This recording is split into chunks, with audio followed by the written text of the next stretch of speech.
That was almost flawless. That was pretty good. Excellent introduction. Rick and I here, starting things off. I guess we can get right at some recognition of our great sponsors. And we'll talk about Botanical Company for a quick second when you're done. But let's make sure everybody gets recognized and appreciated as we do all of our great sponsors. Jazz Cabbage Cafe is sponsored by BOCO, Redemption Cannabis, Real Leaf Solutions, Detroit Nutrient Company, ProGreenMI.com, Custom Formal 20 Promos, along with Culture Clothing, and I suppose we could add by default the Kaukushka Lounge as being a combination of two of our other sponsors. That's true. Yep. Yeah. Yep. Of course, the Bellers and Real, who are the operators of Real Leaf Cultivation, Real Leaf Solutions, are also in on that Kaukushka Lounge, and they've been up there working it with a lot of cool events and having people go up there and stuff like that. So that's all good. I happen to see a picture. Kind of refreshing. Go ahead. Brooklyn Elaine posted some pictures of her Puff Puff paint party that she had from up there. And let me tell you, it was wall-to-wall people. Must have been 50 folks plus in that particular room, not an empty seat. That's a wonderful way to bring people to a downtown area. That's exactly the promise that we'd hope that these social consumption lounges would fulfill. Yeah, that activity is cool down there. Your mic's sounding a little bit weird, just to let you know. Is it just me, or is it my wife? It's better when you get closer to the mic. Well, I hate that. Well, right now, and we discussed this, and some of the stuff we're going to talk about has some kind of parallel and crossover, discussion. But in the commercial side of things, it is kind of a saturated market, which is affecting the other legacy markets and other, traditionally available markets. And we're joined by attorney Paul Tylenda. And, so there's a lot of good cannabis at good prices, even coming from the retail stores these days. And it's very competitive, and things are, somewhat saturated. So I just want to say, like, Botanical Company, if you're thinking about making a choice, a distinguishment between places to go, this company gets behind a lot of stuff. They don't necessarily jump up and down and make sure everybody knows about it, but they really help out in getting people out of jail, getting people's licenses expunged, a lot of really good community outreach things, organizing park cleanups and roadside cleanups. We work with people who are weighing in on policy on the national level on our team. All the stuff that I do that we talk about on here, and advocacy groups and efforts made to help effect change or defend against bad bills or support good bills, all supported by Botanical Company. So if you're looking for a reason to go to one place over another, even though it sounds self-serving, it is true. These guys are doing a lot of great work and deserve business for it. Well, I don't make any money from Botanical Company, and I'll tell you, I agree with everything you just said. It's not self-serving. It's actually the truth. I enjoy BOCO. I was recently contacted by a group from London, England, who were trying to figure out the top brands in each individual state. And when it came to Michigan, they asked me what I thought the top brands of cannabis were, and I said Franklin Fields and Botanical Company is one of the tops. Nice. That's how I truly feel. So somewhere in some dusty room somewhere, that name is etched, indelibly, hopefully in stone, but probably just on a computer disk, And your co-host at 420 Post is acknowledging how great we are. Mike, I love that cartoon of you. That's your picture, though. That's fantastic. Mike Brennan is the host of 420 Posts, on which I am fortunate to be able to appear each week. And he also does the Michigan Marijuana Report and was involved in the iHemp Expo. So many different things going on. Thanks for joining us, Mike. James, talk about something, too. When it comes down to the let's say the current path and the future of some cannabis companies, as we saw what happened with Terrapin and things like that, is that we're now getting into, and all the other legal states have seen this before, but we're now getting into this cannabis Darwinism in the industry. And it's not that, let's say, being good at business is enough and having good product is enough. There's one of those things where you have to have 2 out of 3 or 3 out of 4 in order to succeed. And one thing that we're seeing a lot of is that let's say the integrity factor is a big part of survival, because it's that integrity that creates the grassroots, it creates the brand value, it creates the long-term belief in the product itself. The other thing, and I was having this conversation today with one of our friends, is that small businesses, just by let's say at the same starting line, small businesses will fail in a shorter period of time than big businesses, because big businesses will close as a business decision. Whereas small businesses are a passion project, it's a mom and pop, and they're doing all they can to stay open to fulfill their dream, to pay their bills. Right on. Yeah, totally true. And of course, Trish, you could join us if you're up for it. Mm-hmm. So I hear you. There are some people that'd be willing to lose a little bit or run on some pretty thin margins just for the passion of keeping it going. Right. Look at our micro businesses. I know all about it. They have that. They have that thin ice factor built into their existence. They know that, like we've talked about, a good day or a bad day can wreck a micro business. And if you're not, factored in like all the other growers were, and all the other old schoolers that we grew up with, it's hard to leave that passion behind. It's harder to do that because what we see is if, hey, you close Sears down and CEOs get a bonus. You close a corporation down and the people at the top get paid. Whereas in micro businesses and small businesses, these are mom and pops. They're, oftentimes they stay open so that their employees can pay their bills. Well, with this particular weekend, we learned that Terrapin, which is a multi-state operator, seems to have closed all of their Michigan operations. They had, I believe, a couple of different cultivation operations here in the state of Michigan.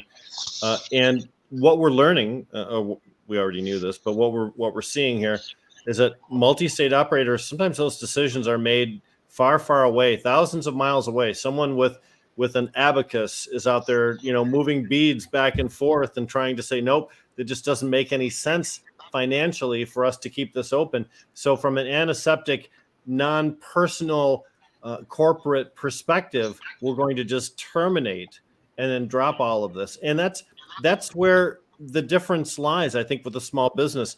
There's not a lot of investor pool. There's not a lot of outside influence with the small businesses. Those people are making their own decisions, as opposed to someone else who's looking, much like you just said, as your particular business is part of a cog in a machine, that machine would run much better if that cog was dropped or replaced. And Kirk Reed, lovely Kirk, Captain Kirk, Oklahoma, Michigan, all over the place guy, says mom and pops built this system. That's right. Hey, Not the first moms edibles and that were sodas, at Third moms and Coast, pops. the first place. He was supplying He's them. in Michigan. But yep, Captain's He's been around the block. multi-award-winning chef. Hey, so one thing I want to get to before we get too deeply into it, we can almost cross this into some of the discussions we want to get into today, but I do want to mention, and Kirk reminds me, we lost Doug Orton a little over a week ago, I think. And I didn't mention it last week.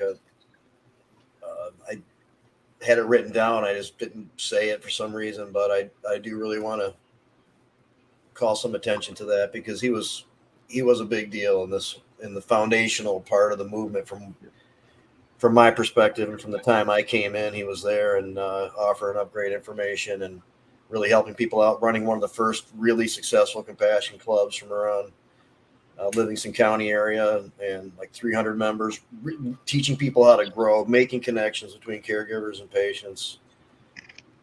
A lot of work getting stuff started in the early days, and he just deserves a lot of respect. Thing for me with Doug is Doug and a lot of the old schoolers, a lot of the original players in the game, when we met them, they weren't kids, right? They weren't even close to being kids.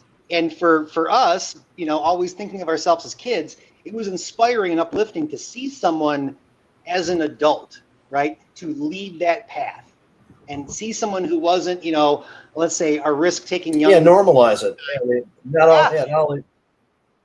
And that to me, that speaks louder, because I thought that was a great image for our movement, because it wasn't just, 20 somethings and 30 somethings, right? It crossed over into all ages and into all generations. And that was, it made it not as lonely, but also I think it was better for the PR in general. I'll tell you, a lot of the compassion clubs in Michigan that were launched during the times tried to emulate the Brighton Compassion Club that they had that Doug and Donnie and others had built. Just to explain to our audience, in 2009, the Medical Marijuana Act came into effect in April of 2009. So we had all these people that had now patient status or the ability to have patient status, and yet they had no instructions, no connections, nowhere to go for anything other than their traditional sourcing. So when compassion clubs popped up, it was because of, just like we talked about small businesses a moment ago, people were passionate about something and they were willing to devote and give their time to something, even if it was revenue negative, even if they had to pull from their own pocket to support the club, they would do that. And they did it because they believed in the plant and spreading that message. Now we had MOCC, we had Brighton, obviously Northeast Michigan, MiNORML, what we have now that's been in existence for a long time too. Out west, Pure West Compassion Club's been around for a long time too.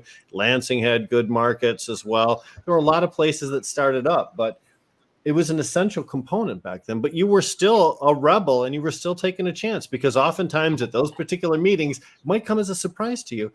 There were transfers of cannabis that took place at those meetings, and sometimes those transfers were between people who were not connected through the marijuana registry database, Mr. Tylenda, attorney. So, or so I've heard. That's the rumor anyway. That's the rumor. So the fact is, those people really took a risk, put their ass out on the line. And in 2009, it is a reality that the cops were stalking our parking lots. They were writing down our license plate numbers. They were following us when we left events. They were targeting patients, hoping that patients, if they got pulled over into a roadside situation, would flip and give them an excuse to go in there and then disrupt all the things going on in those compassion clubs. It's not fiction. It's reality. Those things actually did happen. Yep. So when Doug was so bold as to set the example for the rest of us, it was... Everybody decided to follow because we all had the same passion. Kirk reminds us that on June 25th in Brighton at noon, there's a special celebration of life for Doug. Yeah, and in Jackson, there was some really good action with Roger and hell yeah there. And of course, Kirk, when he was working with us at Third Coast, started the Ypsilanti Compassion Club, and we did have some really good meetings. We had John there.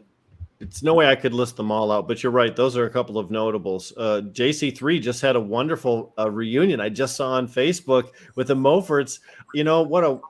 One of the class families in our industry. One of the groups of people that have always, in my mind, have always conducted themselves above board and with respect. So I love to see people have success that deserve it. And that memorial, I guess, is going to be at 1:00. Yeah. 1:00, not noon? Okay. On the 25th. So, it's the other. I'm sorry. Go ahead, Rick. No, Paul. You said back in the day of the MACC, right? MACC was there's Randy Crowell. Hey, Randy. Yeah, speaking of the old MACC, there we go. Yep, that's a man who once again paid the price and went to jail for cannabis. One of the originals, and that goes back to, if you look at the MACC and the 2010 presence, 2011 presence, we had let's say a closer connection between the centers than we do now with regulation, because there were centers all over. There were centers in different places, and you didn't necessarily have to look too far because geographically they were at least equally spread out. Whereas here, we're getting in some dry counties and some dry areas, and your hour-and-a-half drive to get to what you need. So, those are the originals. Those are the ones that, again, like blazed the trail and made the path for the rest of us. Amsdills. I mean, come on, those people were punished so harshly. just unfairly. And Jamie Oh. Fricke, All- incredibly unfairly punished by the system and by one particular predatory individual within law enforcement. And, you know, Hey, we don't have Adam here with us today, but he's on that list. yeah, Adam is unfairly punished by law enforcement and targeted. Yes, absolutely. Cannabis, Yeah, and a lot of people were targeted for speaking out, for just using their First Amendment right, or for opening a business that was just ancillary to cannabis, but being treated as if they were still some kind of a drug dealer. Exactly right. You know? Exactly right.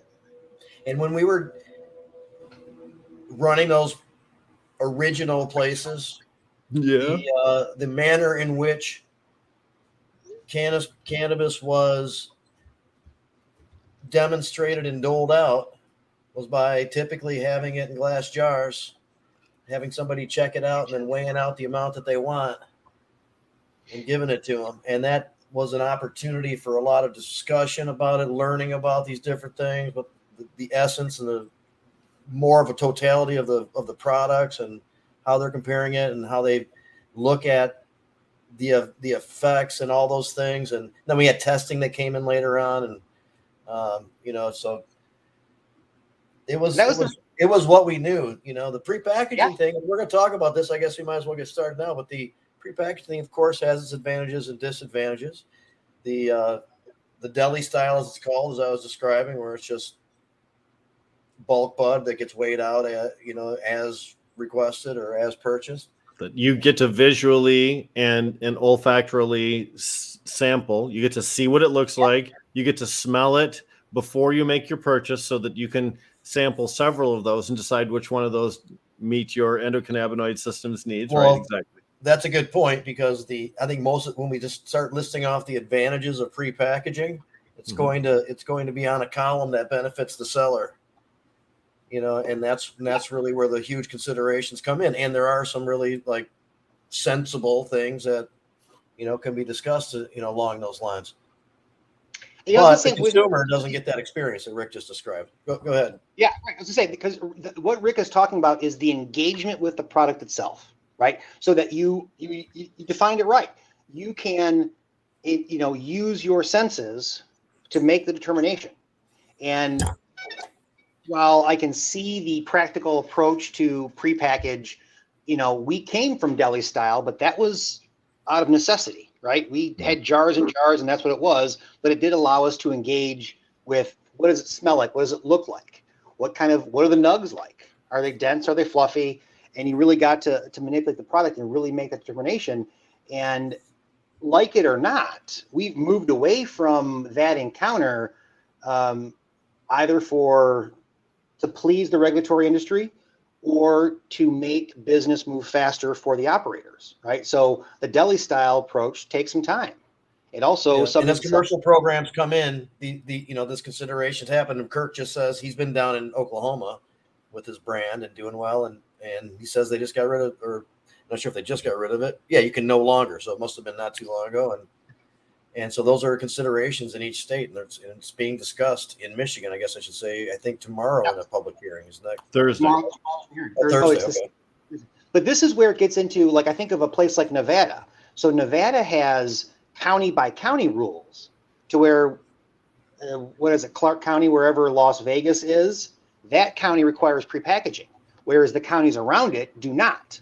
So it's a burden on the grower to say, okay, well, where is this going? And the retailer necessarily can't choose, right? If outside of where Las Vegas is, the retailers can pick between deli style or pre-pack, whereas within that county, it's all pre-pack.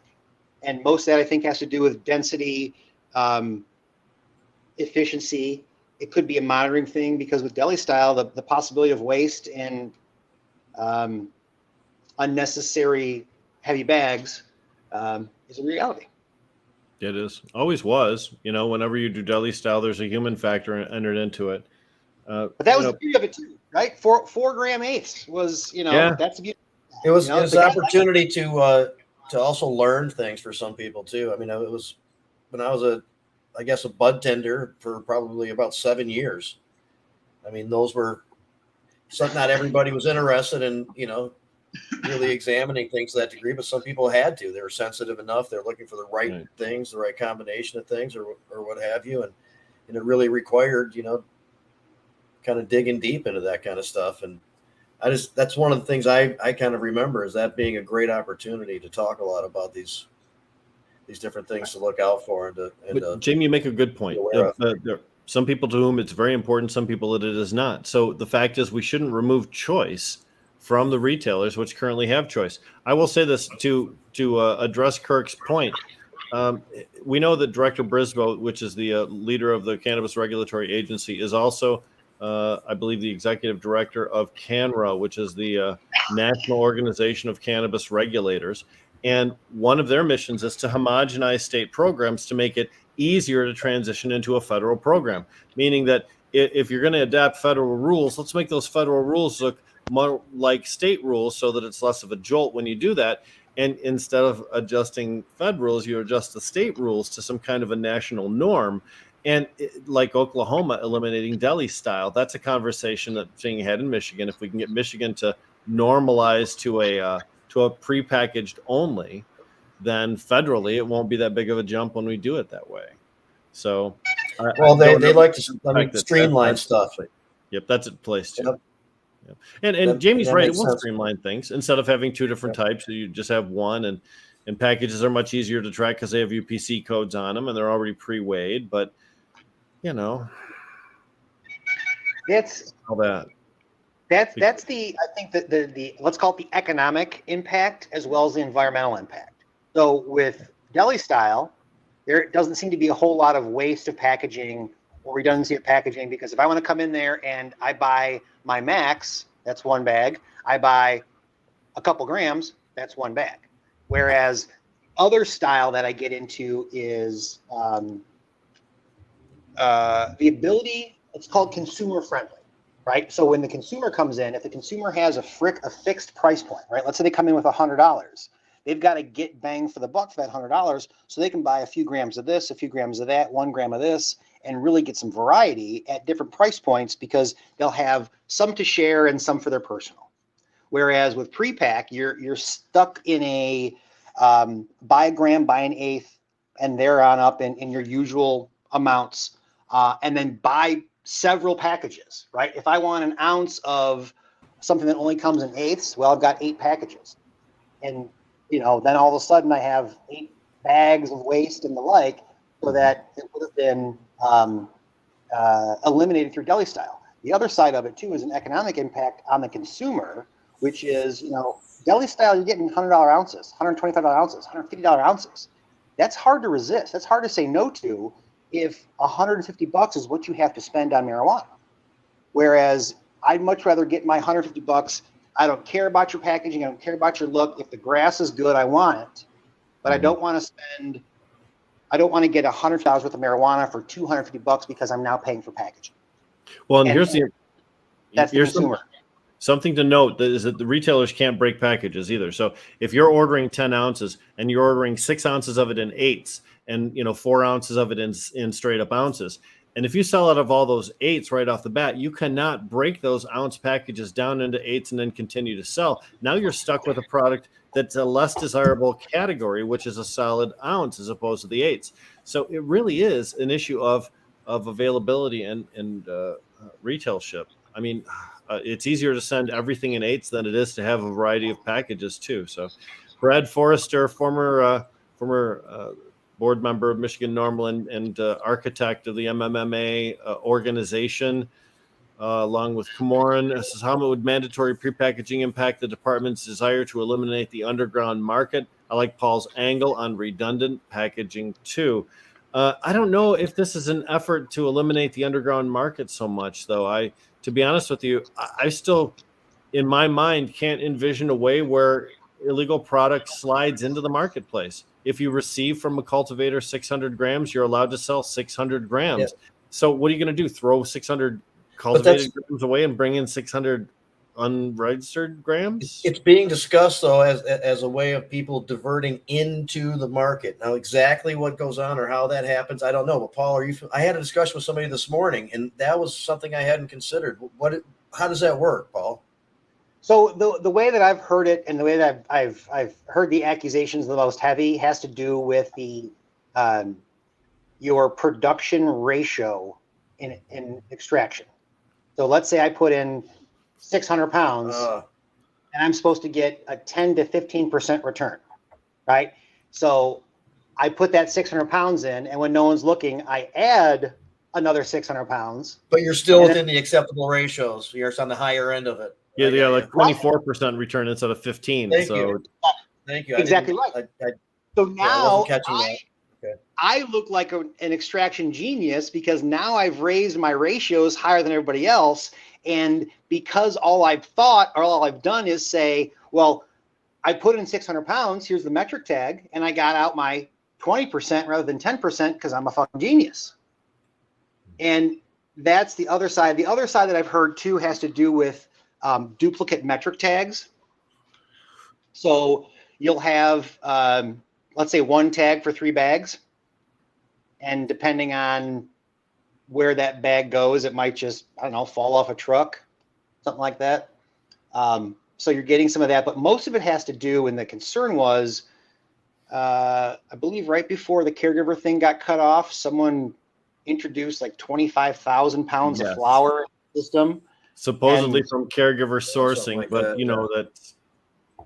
that's like 30,000 caregivers. It's not a truck from out of state. Absurd. Yeah, that sounds like more like a truck from California than a bunch of caregivers, frankly. Yeah. That's the kind of stuff, right? They're looking where it was saturated.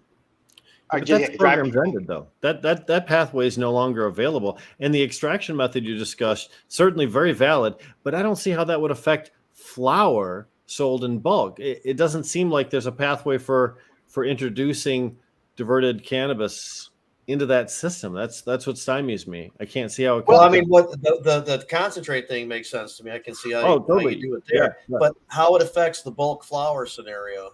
Some people are concerned about that in connection with the bulk flour thing. I think the answer is that with bulk flour, if I send, if I say this is 10 pounds, but it's actually 14, then you get that bag, and now I've got 4 pounds that can go out the back door, and the 10 pounds make it on the shelf.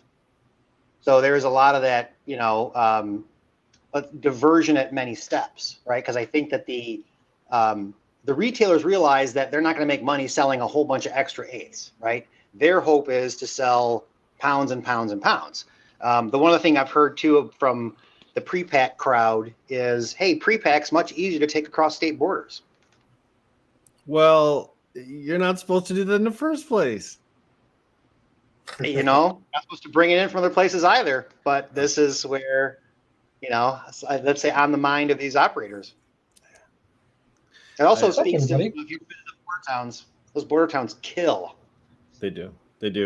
Welcome to the broadcast, Anton Harb, Hero Project, father, and had some dad duties earlier today. Thanks for joining us. Appreciate it. End of the year duties, man. You know how it is. Everybody's graduating, moving up, and all the whole hoopla. But I heard bulk flour, and I thought my 2 cents on the whole thing is I went to a place the other day and I bought 4 eighths, prepackaged eighths, and there wasn't an eighth in any one of them.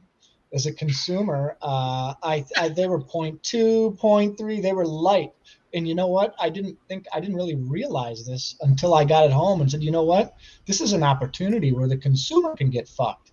And we don't necessarily, I don't think that's been brought up. We talk about diverting flour where, like you said, they can push pounds out the door that may not necessarily be in the system. But what about the consumers that are purchasing all this flour? How many consumers are getting ripped off just because either their scales aren't calibrated or whatever the reason being?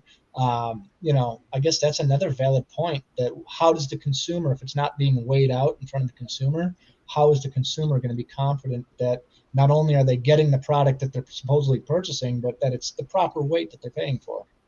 An eighth of an ounce is 3.5 grams. But if you put 3 grams in instead of 0.5, looks pretty close. And on an industrial scale, those 0.5s really do add up. So there's a real profit motive for cheating the consumer. Paul, please go ahead. I'm sorry. I was going to say, and as a consumer, unless, Anton, you did that every time, you'd never know. Because what's the first thing you do when you get your bag? dip into it. Open it up and roll a joint. So Dump it out on the tray and go, fuck.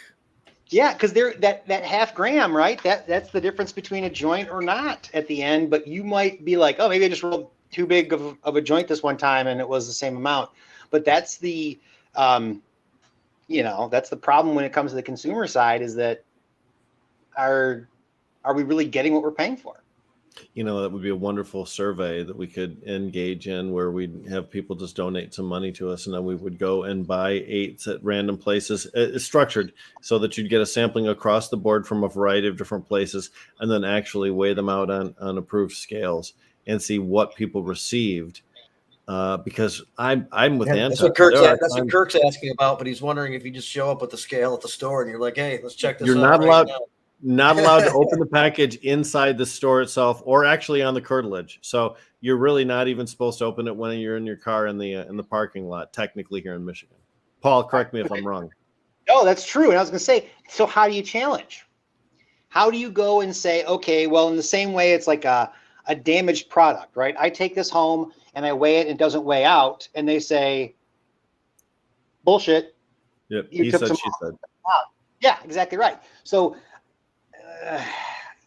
that's so the checks and balances for the consumer. If it's a brand and it's prepackaged and it consistently doesn't deliver, you quit buying it. That's the other thing that happens to it. Yeah, but then you have to be victimized multiple times in order to realize. Oh, that's definitely not cool. I just, yeah, you're the guinea pig. Now you don't want that. And that's another issue is, so these eighths that I bought were from a particular grower that I found that really is putting out good stuff, right? And the issue was the dispensary is who packaged it, right? It was in the dispensary's packaging. So if I purchase that same grower's flower, that product that I really want, I purchase it at dispensary A, and they're on point with their weight. It's what I purchased. But dispensary B is repackaging the same product that I'm looking for as the consumer, but it's light by half a gram or whatever. There's no consistency there in the packaging of the product. So does the product need to be packaged at the cultivators, on the cultivators end, to get some consistency, or do we continue to allow provisioning centers to kind of on the honor system, which doesn't really make much sense to me? No, it doesn't. Cannabis companies getting reported to the Better Business Bureau.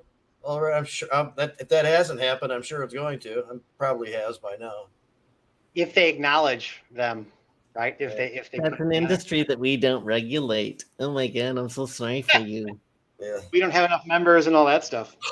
God, so many times I hear that. Yeah, if it was a normal industry, I'd give a shit. But you know what, though, as far as consumers go, it's like a lot of people have to look out for that. I mean, Brad was just on here a minute ago. That's something he takes great interest in. The state chapter of MiNORML is a consumer group. Yep. Rick and Anton are involved in another consumer group that meets with state regulators on this issue. And the issue got to get better, but something's going on.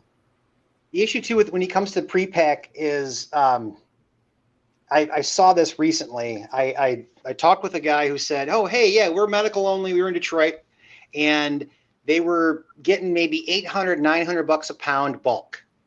Then they went to pre-packaged eighths, and now they're getting 3 times that. So about $2,400 a pound. So same grass, same product, separately packaged. And now the consumer is paying 3 times as much for the same product. Now, which side you sit on, oh, that's great for the businessman. That's great for the grower. That's great for the guy that's paid his dues. As the consumer, I'm paying 3 times as much for that same eighth because it comes in your colorful bag. I would be offended if that were my selection, right? If it was like, okay, hey, you like this one bag and it used to cost you $20 and now it costs you 45 or 60 because it comes in this particular bag. I'm shopping after that. I'm keeping on because to me, yes, that's great for the seller. It's great for the retailer, but it's not consumer friendly. So unless you offer both or do the classic in-house diversion of here, this prepackaged is $2,400 a pound. This bulk is $800 a pound. It's the same thing. You pick. Mm-hmm. And not only that, but I've noticed like a lot of places, you can only buy eighths. So if I want to buy an ounce, I got to buy all these eighths. Not only is that horrible for the environment, but all the packaging that Paul brought up, and that Plus, your confidence about getting an entire eighth after emptying all 8 packages is not good. Remember that when you buy an eighth of cannabis, typically the package is made as small as possible so it can fit on a shelf with others, which means that it's compressed against the sides. So the plastic inside that packaging takes some of the trichomes and sometimes even little bits of flour away from what your total amount on the end is. And that's not desirable. So if you take your cannabis and put it in eighths, that means you have 8 squishes instead of, having some of it never touching plastic, but in this instance, all of it. So all of your cannabis, by the time you take it out, is essentially damaged, in my mind, because you now lost trichomes for an unnecessary reason. Canna Dave here from the My Cannacast. Yeah. Chiming in. Excellent podcast. We have to be a more eco-friendly system too. Now, I know in California there's big issues with things like water diversion and such like that. And we're fortunate here in Michigan we don't have to deal with that. But over-packaging is an issue that we should be a national leader on. We can have regs that say that you don't get to put it inside 3 different things. I have a wonderful package somewhere around here from a company called Wild. It's amazing. It's the most awesome thing. It's cardboard, which is very creatively wrapped around a little central thing, which contains a concentrate inside there. And it's really pretty awesome. It might be deemed excessive, by some people. It's cute. And maybe that extra packaging costs 20 cents, but it makes more sales because it's cute. But sometimes we have to be more eco-friendly, and I think having 8 individual aiders in order to make an ounce just doesn't make sense. Nor should it be allowed. It just shouldn't be allowed. That's horrible. It's horrible on so many different levels that it's just. But that's the more streamlined way. When you see the department, Andrew's company, kind of leaning towards something or wanting something, it's usually a bureaucratic move to streamline the system. Yep. Because that benefits their, the whole management of what they do. They can knock it down. For all the reasons, in some ways, kind of makes sense, but. For all the reasons we talked about today, bulk flower does represent a vulnerability for diversion, and additional. Sometimes let's just call it an additional burden on the part of retailers, and there is more waste when you have a open bag situation like that. But again, I don't see a reason to make a change in a state policy that allows both, because right now retailers can choose what they want to do. They can choose not to take bulk flower. There's no requirement for them to do so. So why would we take choice away from retail establishments and take choice away from consumers without any pressing evidence or reason to justify that? If there had been a case where someone was charged with a crime and it involved this particular type thing, maybe they'd have some legs to stand on. But right now, in the absence of any existing criminality, you're trying to change everybody's life based on a maybe, based on a big hypothesis. So if it's suspected, there has to be a I guess an investigation of if the ratios are consistently always on the top side, and that's not common. Maybe that starts standing out. I don't know what happens, but I mean, if it's going on, it has to be somehow recognized and investigated, and then something done about it. So. Yes, shutting out a way that consumers really like to get their cannabis, and that has, in our, my mind, my experience, a lot of positives attached to those who are really interested in learning more about what they're using and why, and who might really need to have to get that deep because they're sensitive or have, certain things going on. They just shouldn't be mutually exclusive. There are some brands that people get to be familiar with and comfortable with that are reliable, and they buy the package, but it's still good every time they get it because somebody cared about quality control, and that's what they're about. Have whatever's available to whoever wants what form, and that's ultimately hopefully the way it goes. And if they develop some way of dealing with these other issues that doesn't have to hurt the consumer in the meantime. My idea of a micro business always has been mom and pop sitting there inviting you in and then taking each individual jar and showing to you with love and pride what they grew in the back there, and allowing you to sniff it and to see the buds and explaining to you why it's a little bit different in color than the other and how that expresses a certain phenotype. And that's the reason why you'd go to a micro business. So you get that real hands-on expert opinion type stuff, and to take away that opportunity to open up deli style and really show you what you're getting and to explain to you. That's the information loss. Yeah, and I that's think a great opportunity right there now. for that discussion. So well, and that's why you buy meat from the farmer. That's why you buy produce from the farmer. It's the same quality control. And you touch on something too, both Rick and Jamie, you touched on something that I want to put a finer point on, is the question I think that we haven't asked yet is, why now? Why is this being discussed now? What happened at the CRA where they said, you know what, let's get some feedback on deli versus pre-pack, right? Did they walk into dispensaries and say, golly gee, this one sells bulk, this one sells pre-pack, let's ask the public? Or was there a problem at hand that the CRA said, hey, we should move towards this because of possibilities of diversion, possibilities of inaccurate record keeping, things like that? So what's the real cause of the question? And I don't know if we have that yet.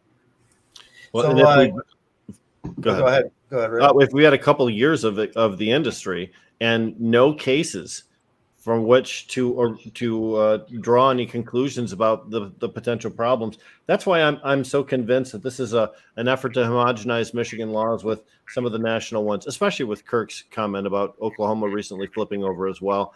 It seems like this is an effort just to make everybody the same, and to some people it might seem like a minor adjustment, but to me it's a big one. Go ahead, Jamie.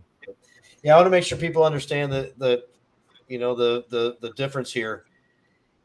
People want to see the bud that they're getting taken out, weighed up, put into the package. Not like, here's some example of it with a box that you can squeeze and try to get a little sniff of. And those things can be kind of cool, by the way. I'm not trying to take away from that, but it doesn't compare to a surface like this big around open of the buds and like that, that initial essence that just. Would you take your buds and dump them out on a table and leave them out for 3 weeks? No, you wouldn't do that. It gets dry and doesn't represent anymore.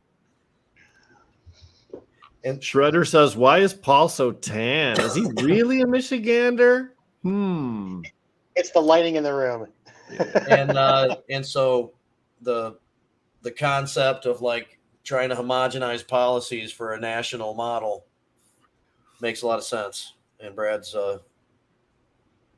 confirming that makes sense to him too. I look at that same way too, Rick, is to say, okay, well, if again, make it easier for regulation, right? If the regulators show up and there's a box of product that's not pre-packed, then they can assume that it's not compliant. So it's like a visual tracking of regulated versus unregulated product.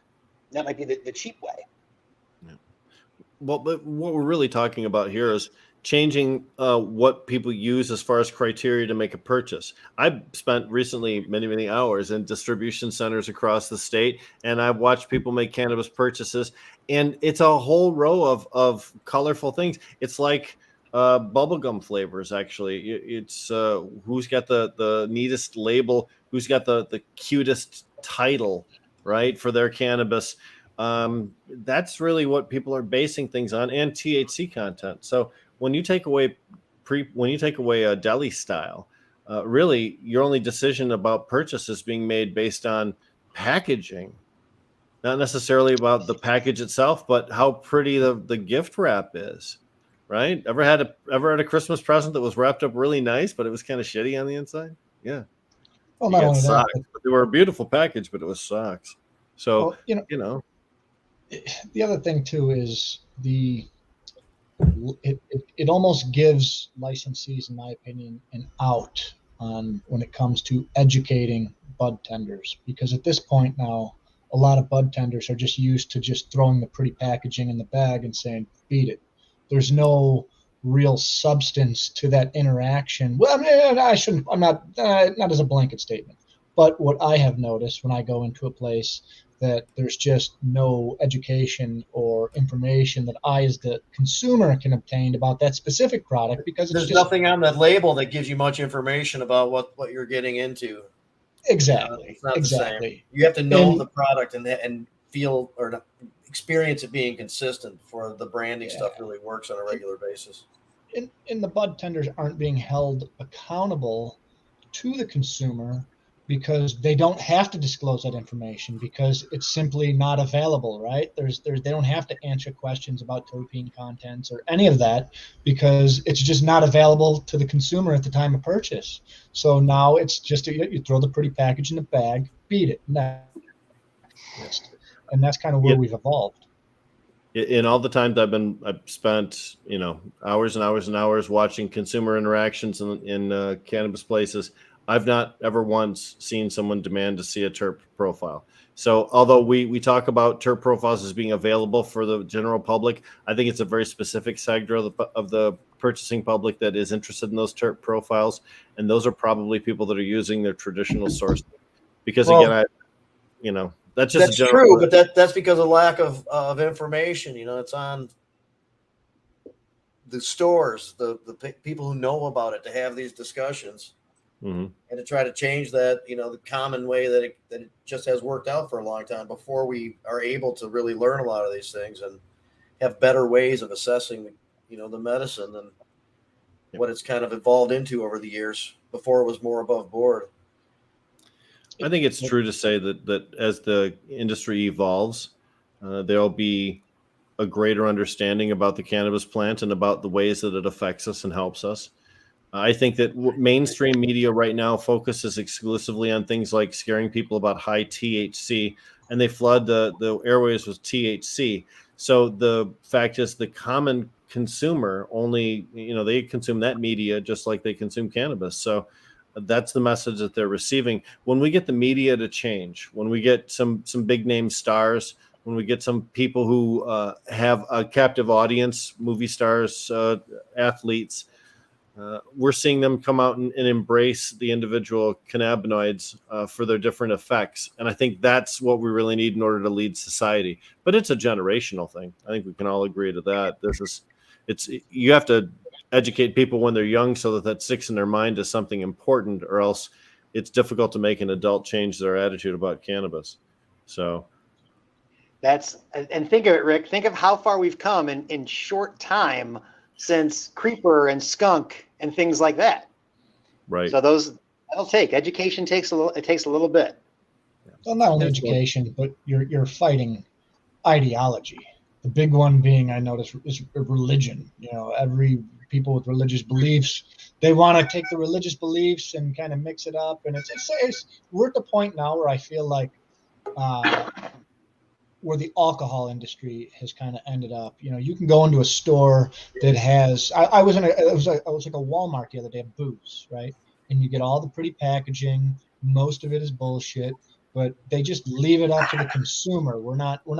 They're not trying to lead consumers to a particular product anymore. They've just put so much shit out there that people are so overwhelmed with, and they just pick something and buy. So either way, or they have a reason to use it. Like the Redemption brand has done a good job of saying, hey, if you use us, it's going to help people out and it's going to be quality at a good price.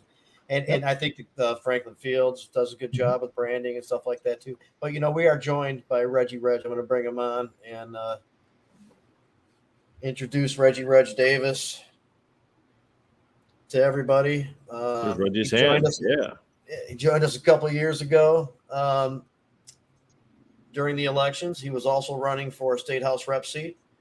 He's now running for a state house rep seat in the new District 5 out of Detroit.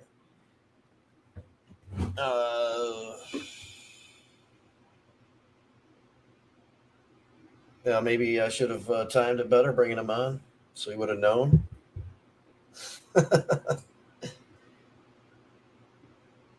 There you go. Hey, man. You just got to unmute and we're perfect. Hello. How you doing? Hey, guys, I'm out campaigning, man. It doesn't stop till August 2nd. I'm out here so busy I barely heard what you were saying. I'm with some voters. How's it going? Hey, going really well, man. Just trying to let people know that you're running for state house seat in the out of the newly drawn District 5 in Detroit, and that's what you're out doing right now is Yes, working sir. on your campaign.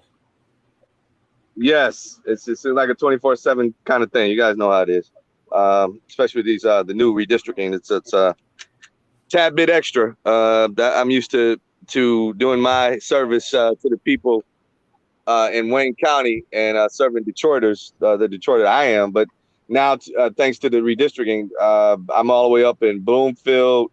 Birmingham, parts of Berkeley, parts of Beverly Hills, small part of Southfield, one precinct in Royal Oak.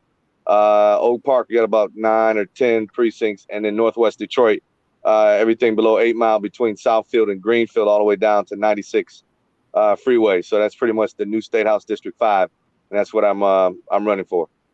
Right on. So you've worked for the city before.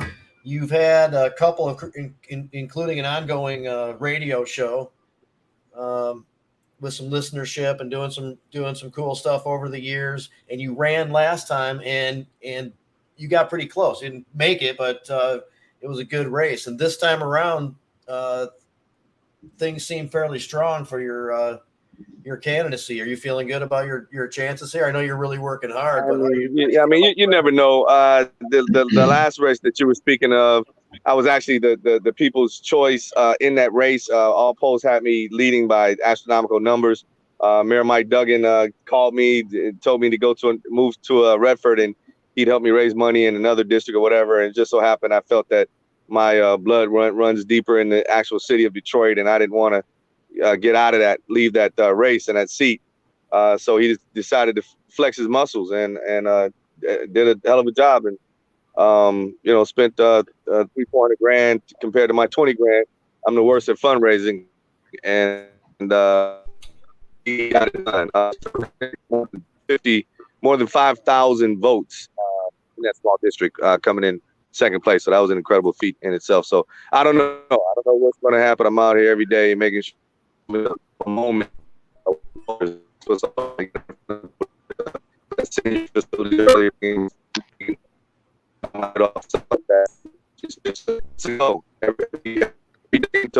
Stop. right on. Breaking up a little bit, man. That for me anyway.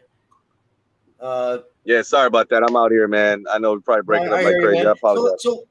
So let's get right to it. I mean, I know we had a good conversation about it last time, but we really do want to help people get into the legislature who are willing and able to think about issues and really examine the facts and determine, the best decision on things. And of course, our big issue is cannabis. And, I know you're familiar with this issue, and I personally feel good about it, but just let people know where you are on that issue and and how you represent as a state house rep.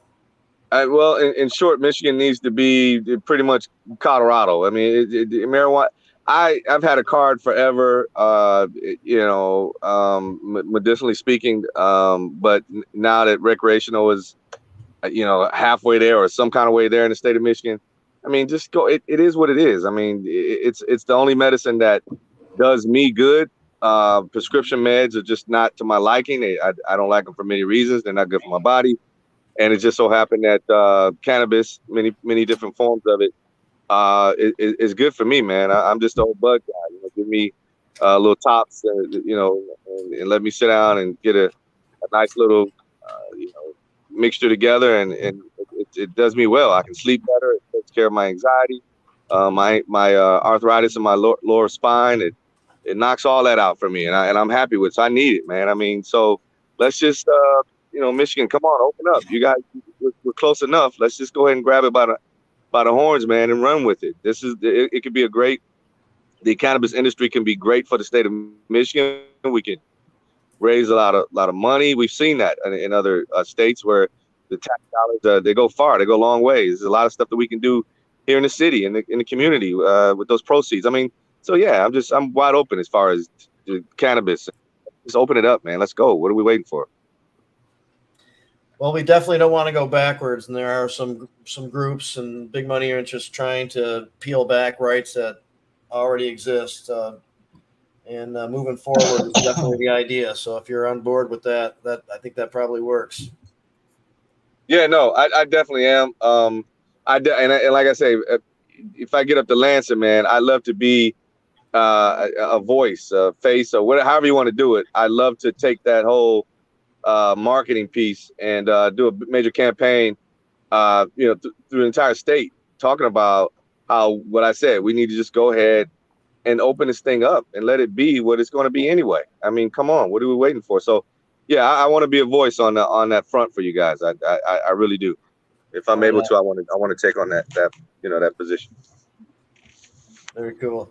How can people get in touch with your campaign, a site, an Act Blue, or whatever you have set up? If somebody would like to donate or know what you're up to in your campaign. Yeah, just go to ReggieRegDavis.com. Everything's there. ReggieRegDavis.com.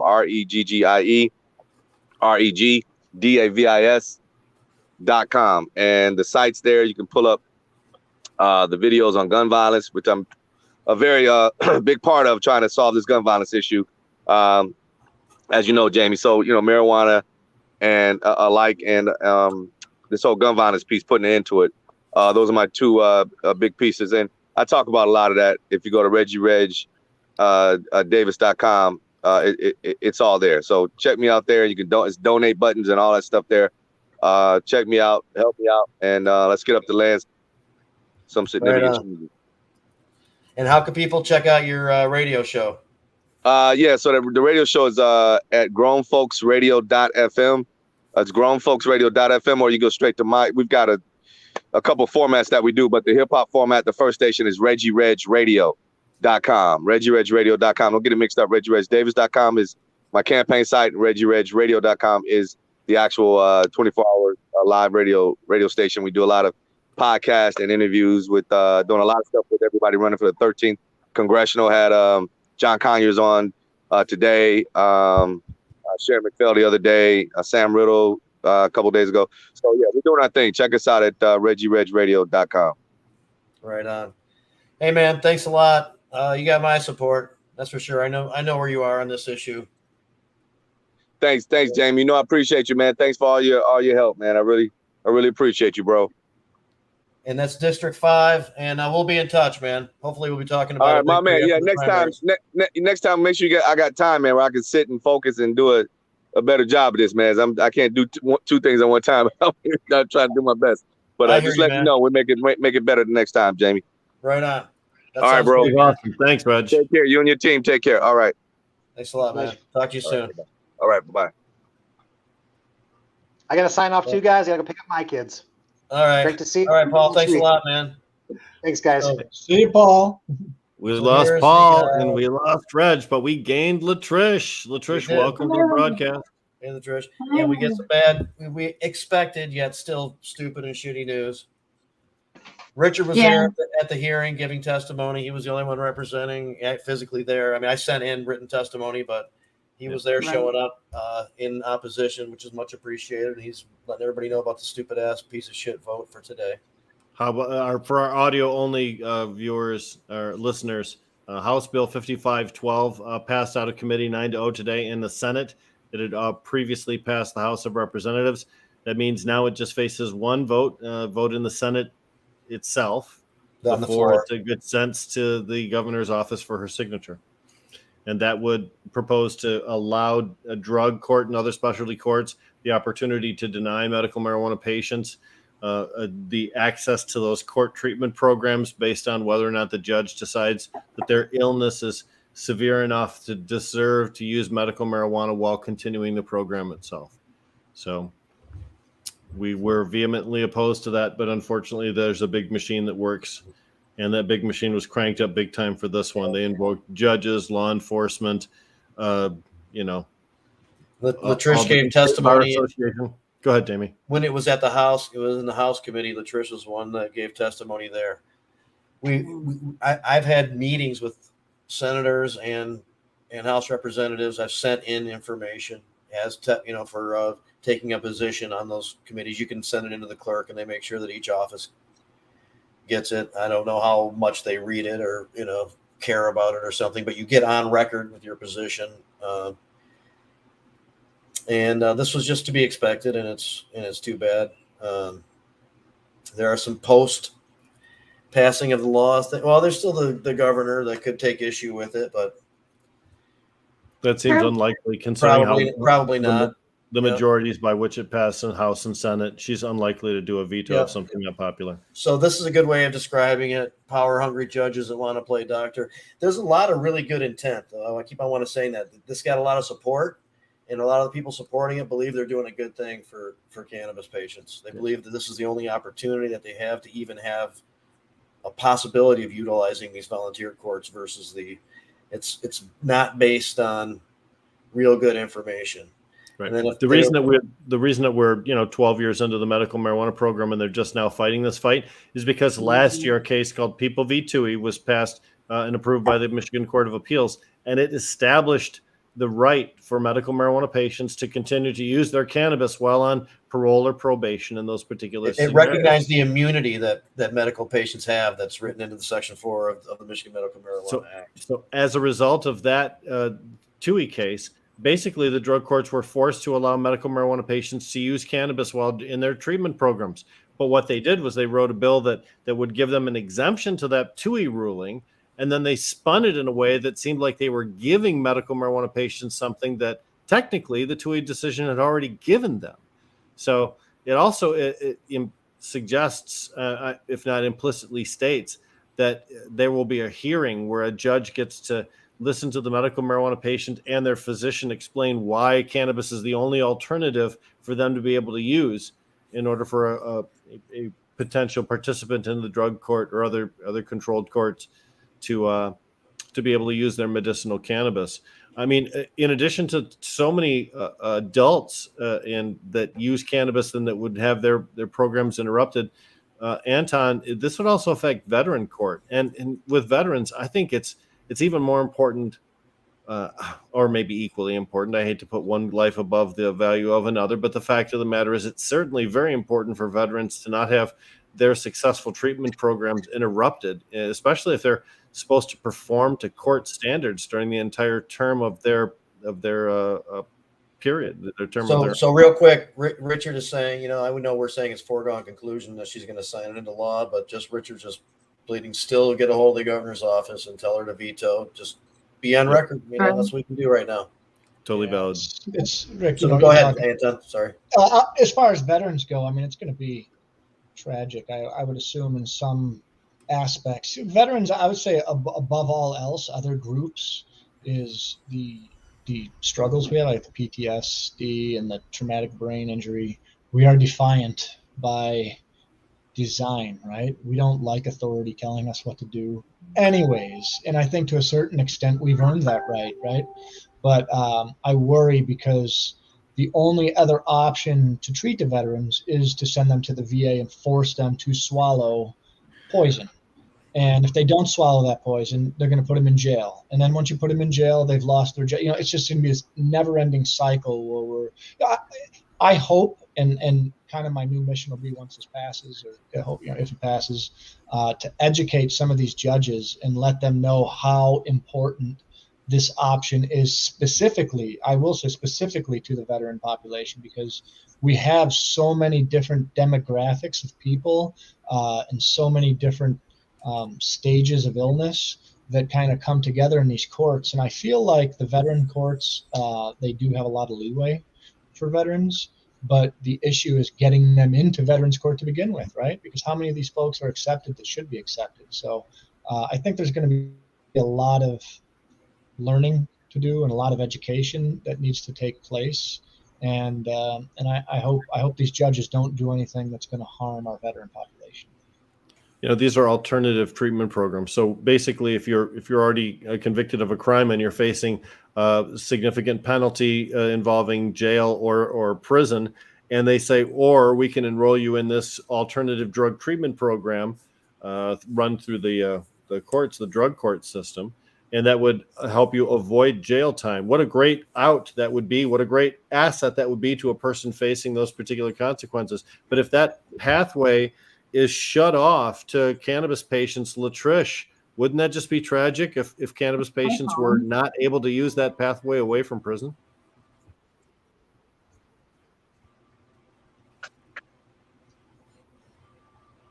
Trish? Freezing. I feel like we're freezing. I'm Yeah. not freezing. Yeah. Okay. I was like, I don't know if I'm tripping or what, but that whole thing was weird. Anyway, can you hear me? Am I all together? Yep. Great.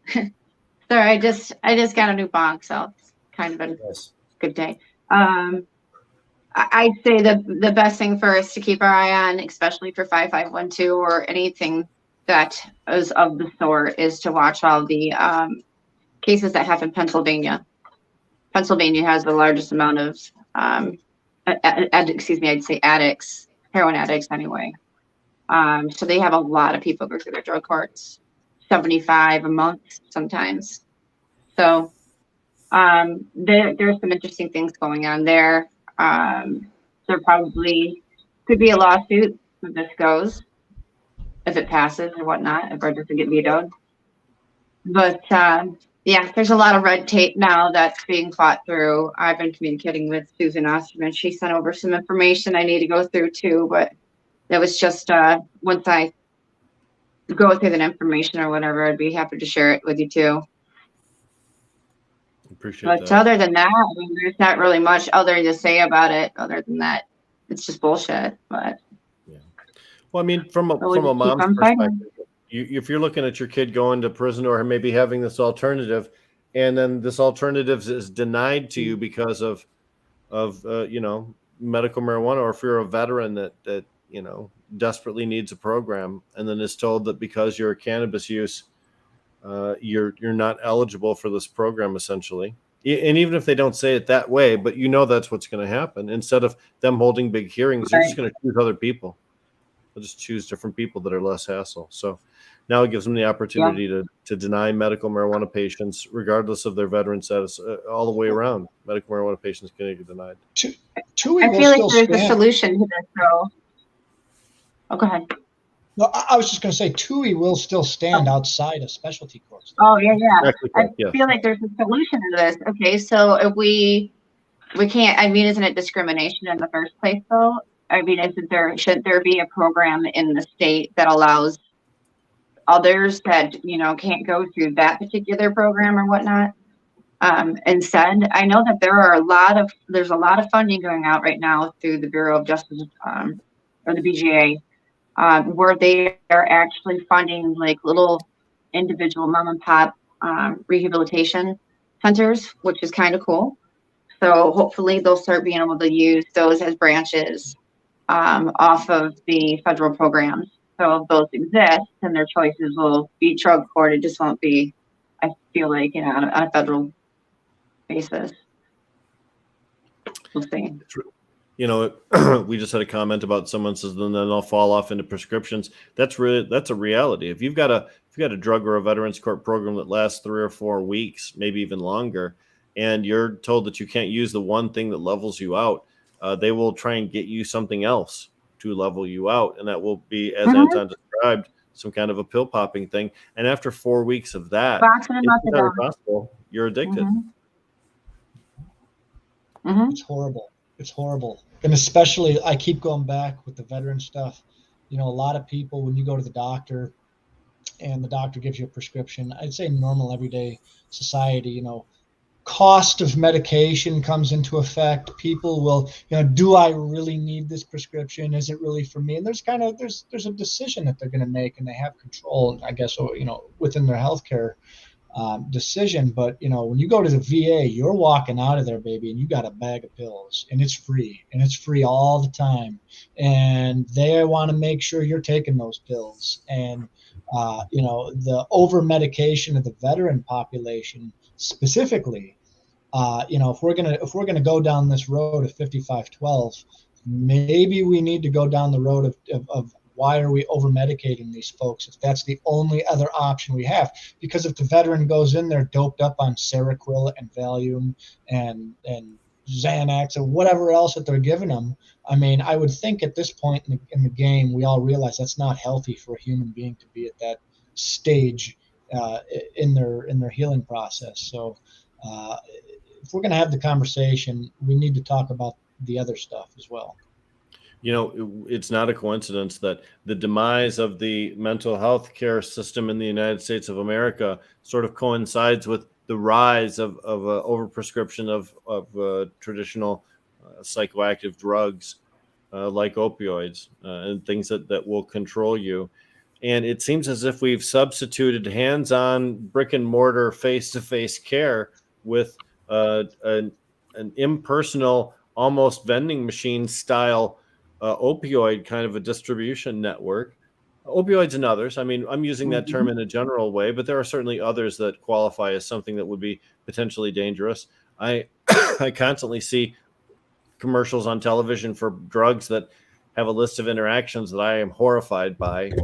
You know, I mean, my God, if we're licensed that and it could potentially make my arms fall off, no, please. So what we're willing to give people in an impersonal pill form is and we have an employment situation too. I mean, there were so many people in the healthcare field, and now nobody can make money in the healthcare field unless you're at the top of the scale, and that's just wrong. I mean, we talk about places where we can actually maybe spend more money as a government and feel good about it. Let's give teachers and let's give nurses more money. Let's get people involved in those careers as a lifetime decision, and then let's give them reliable jobs that they can count on for the rest of their lives, and reward them with pensions, and make nursing such a rewarding opportunity that people who are devoted to others can really make a career out of help. Let's allow people to make their career helping. That's what we should do. And not burn them out. I'm going to Let's leave not and come get them back in there. and see this. Right back. I wonder what that sounded like. Well, choppy, what I just said. Probably sounded like a terrible Beatles song or something. Help. It's frozen on me a few times today too, so I don't know. Yeah. No, you've been pretty smooth, Jamie. You know, Rick, the other thing we should mention is there is the fiscal, at least with the veteran stuff as well, there's like a fiscal point that we're not discussing.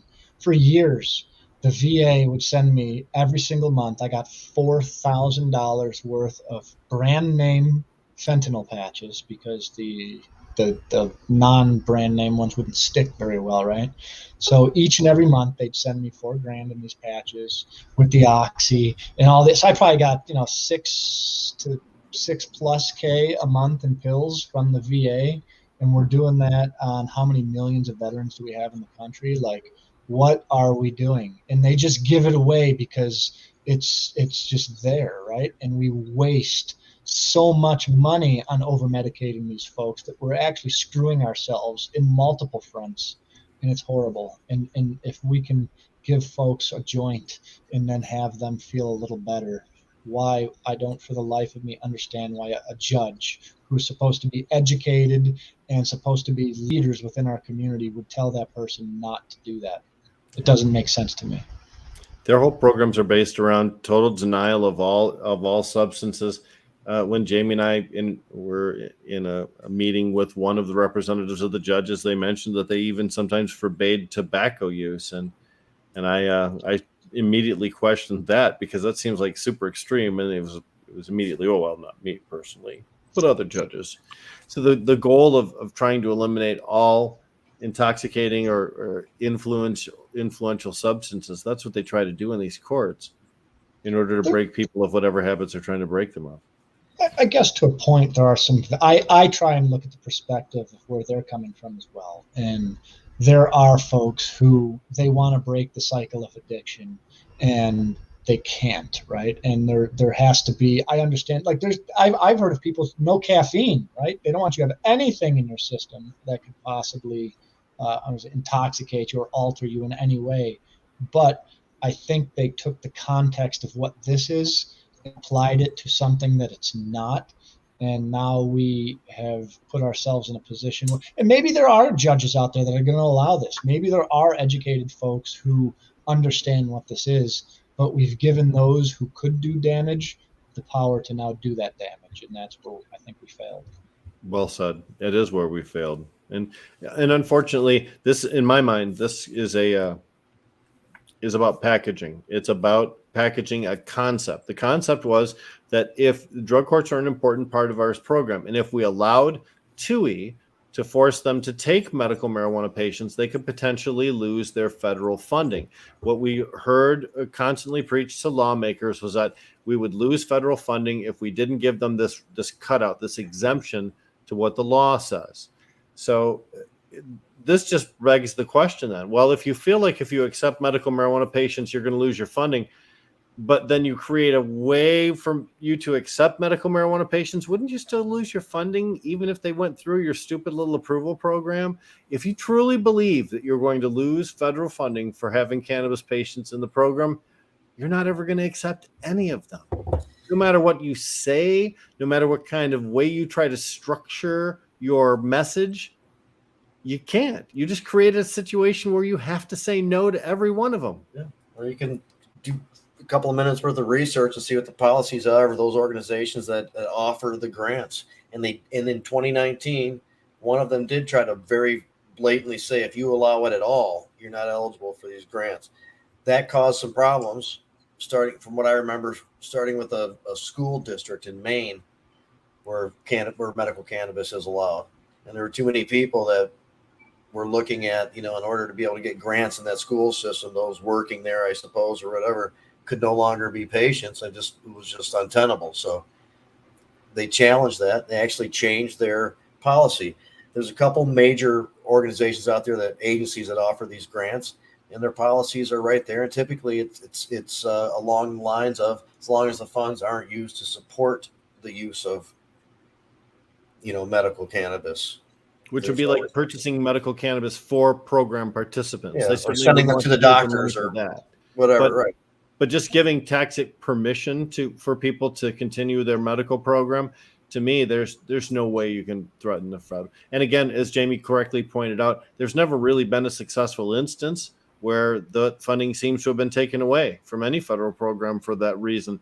So again, just like, prepackaging, it's oftentimes much ado about nothing. But that's a lot of times that's what people do in order to inspire change. They create fear over a particular issue, and that and then create a sense of immediacy to resolve that fear.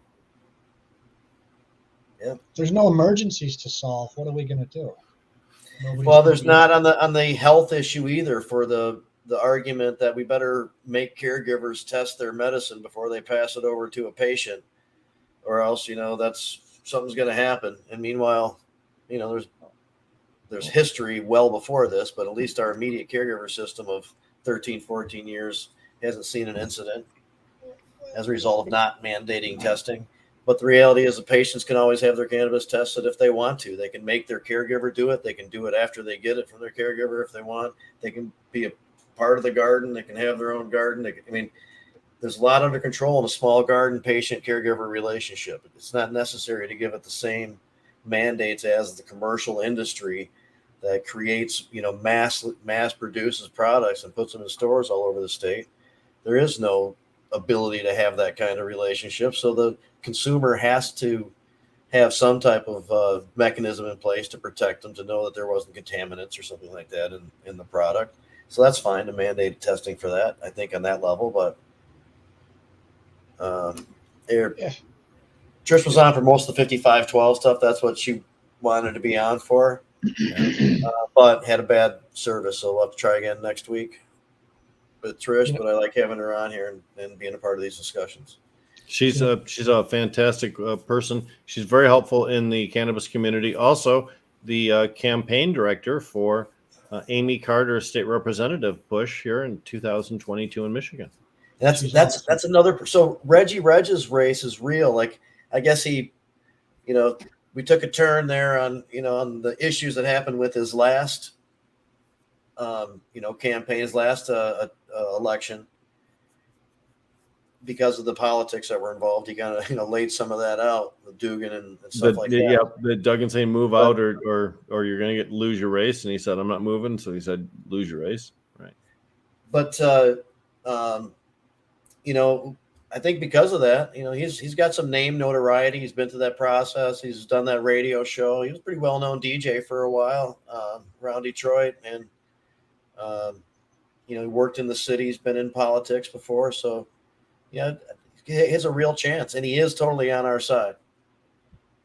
He will come to us and say, "Hey, what do we do about this issue?" and stuff like that. He's that type of dude, and I've known him for a while, and I personally support him. Amy Carter, I don't think there's any question about anybody should have who on this show or those who are familiar have about her position on that issue and how she would go about her decision making process for. Something on the topic. And there's others around the state that, we really can get in. We work hard on the primary in some cases for those races. Cynthia Johnson is putting herself in as a write-in candidate for House Representative. She was disqualified from the ballot for some technicality over finances, which snared quite a few different people across the state this year. They seems to me exceptionally brutal this year. Yeah, I was actually going to ask you about that, Rick. So she's going to do a write-in campaign. Yep, I saw that announced today on Facebook that she was asking people to write her in as a candidate because she knew it's been announced that she was denied access. So I think one of her main opponents. Provided, people write her. And there has been some success with write-ins, in Detroit and with these things. So it's not totally uncommon for people. It doesn't mean it's not going to work but Tyrone Carter, who is the current state House rep, because of the redistricting is also in that race. He has a following. He did vote in support of 5512. Kind of wish he would have consulted with some of us first. But he didn't, so that sucks. Cynthia's, he's not bad on the issue by any means, but Cynthia is unique. Cynthia is very, Hi, Tyler. Very in tune with what we want, and is passionate about the issue, and it's too bad. Brad Forrester says, with 6 weeks to go before the August primary, which Republican candidate is most closely aligned with us? And I'd have to say none.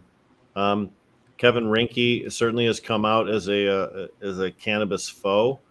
He seems to me to be the largest candidate still left in the ring. Some of the others, they're just, some of them are batshit crazy. So I can't actually comment, but I've not heard anybody. Of course, maybe it's because no one's asked the right question. However, generally speaking, Republicans for the governor's race, they embrace traditional drug war values, back the badge, vote blue kind of a thing. And that's an anti-cannabis mindset. So I have to believe the default setting for Republicans is no on cannabis. Are those all my books? Yes, Tyler, those are all my books. Blew your mind. But yes, it's awesome, isn't it? Well, there are some, I don't know who's running though, but it's not like it's too uncommon for there to be a sensible Republican on this issue. But it's true in terms of somebody who's in a race right now and who has been pretty vocal about understanding why it's good to be in support of this and stuff. I am not familiar. There very well could be somebody though. I'd like to believe that, but historically, it has not been the case.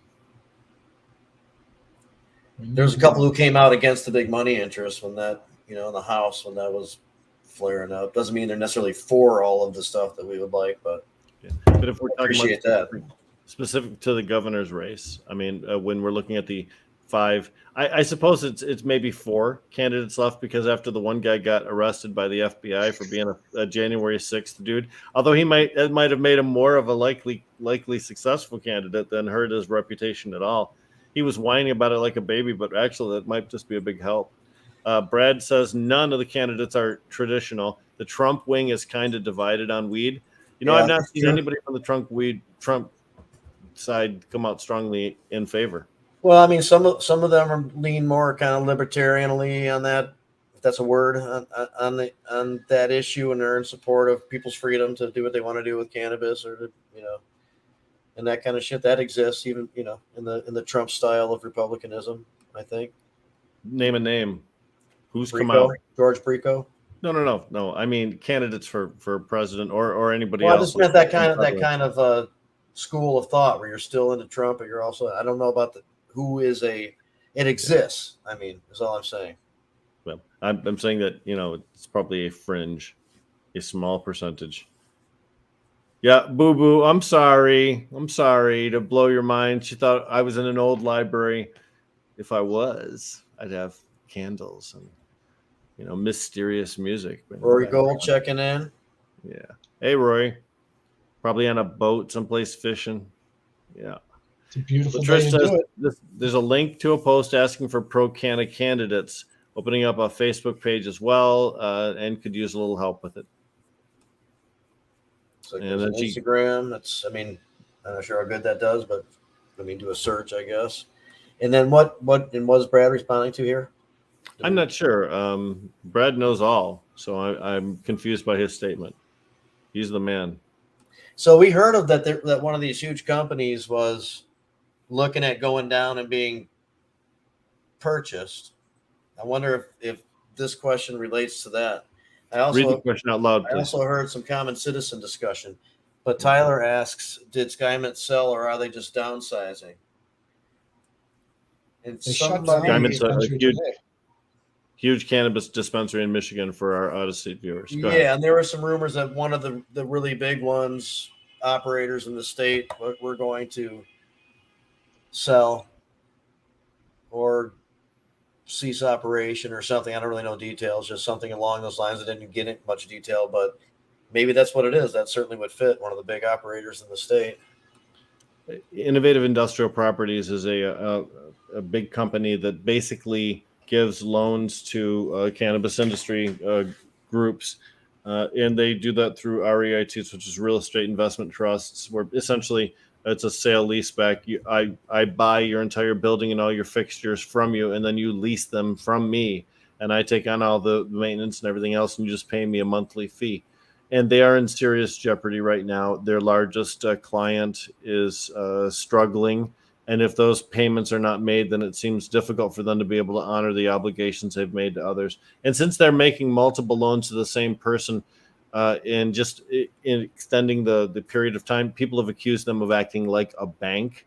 And it's possible federal regulators might step in and interrupt that service. So right now, a lot of people that got their money through those real estate investment trusts with IIPR are really sketchy at this moment from a financing perspective. It's like 2008 in the housing market for weed people, right? That's what it seems like. The bubble is bursting.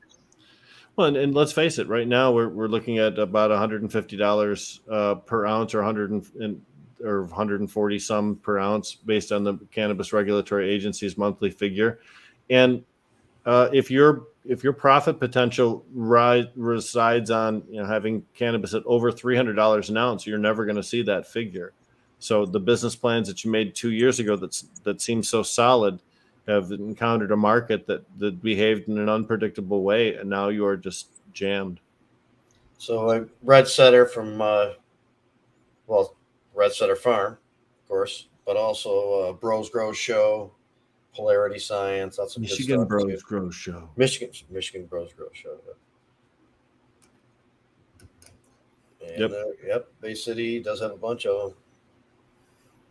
I was in Battle Creek recently, and I was surprised at the number of cannabis dispensaries I saw in just a small little distance in Battle Creek. Yep. And Innovative Industrial Properties in Michigan, Steve Federico says Pleasantries, Sozo, and Skymint, which absolutely makes sense. Those are three companies that are large enough to be able to command the payment scheme that those IIPRs do. Yep. What's up, Rory? But seriously, the some of the big guys are really working on it. I've called the year of 2022 the year of great reckoning. I still stand by that. We heard this last weekend. Terrapin, as I mentioned at the top of the show, Terrapin seems to have ceased all their Michigan operations, which were a couple of cultivation centers. That's certainly going to leave a bunch of people in the lurch, including the employees, but also all of the people that depended upon that production from those facilities too. And as the first of many, it looks like it's going to be a tough year, guys. That third and fourth quarter of 2022 might really be challenging. Here's my hope. If you are one of these multi-state operators that goes out of Michigan and you had 15 dispensaries, I'm hoping that creates 15 opportunities for a mom and pop to step in and have an opportunity there.